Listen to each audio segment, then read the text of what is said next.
Is Alpine up for sale?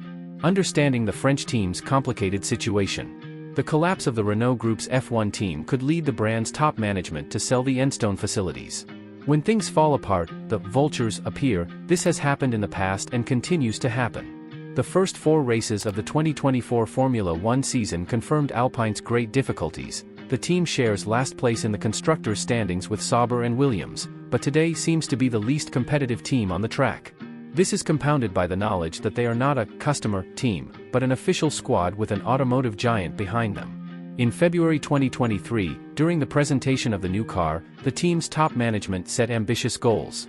After finishing 4th in the 2022 Constructors' Championship, the new goal was to reach the podium as much as possible to get closer to the top 3, at the time composed of Red Bull, Ferrari, and Mercedes. 14 months later, the scenario is very different. The departures of CEO Laurent Rossi, team principal Otmar Safnauer, and 2 historical figures from the team, sporting director Alain Permain and technical director Pat Fry, have not brought any steps forward, but rather an unstoppable descent to the bottom of the standings. The situation is very complex, and it's not surprising that in this scenario there are entities interested in taking over ownership of the team. It's a market law, buy when the company's value is at its lowest point. Renault regained ownership of the Enstone facilities in 2015, starting to use the Alpine brand from 2021, a choice aimed at restoring visibility to the French group's historic sports brand. Even though Formula One represents a good investment for all team owners today, the perspective changes when the squad's owner is a car manufacturer.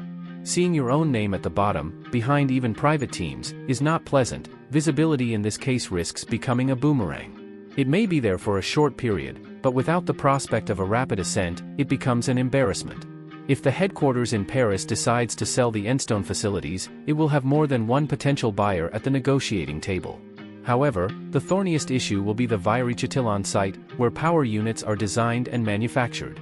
According to information gathered in the Suzuka paddock, one of the conditions for the team's sale would be the restriction on using the power unit for a certain number of seasons, rumors say until the end of 2029, thus ensuring a future for the engine manufacturers group that is already working on the new project to be launched in 2026.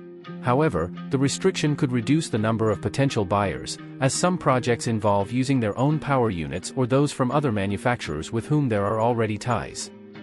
Renault's potential decision to sell the Enstone facilities brings about various considerations. While it's understandable that the company may seek to offload assets that aren't performing as expected, it's crucial to ensure that any sale preserves the legacy and future prospects of the team. The conditions attached to the sale, especially regarding the use of power units, must be carefully evaluated to avoid limiting potential buyers and hindering the team's competitiveness in the long term. As fans of Formula One, it's in our best interest to stay informed about developments like these that could impact the sport we love. If you found this information insightful, please consider leaving a like and subscribing to the Formula One news channel to stay updated on the latest news and insights from the world of Formula One. Your support helps us continue delivering quality content to fans like you. Thank you.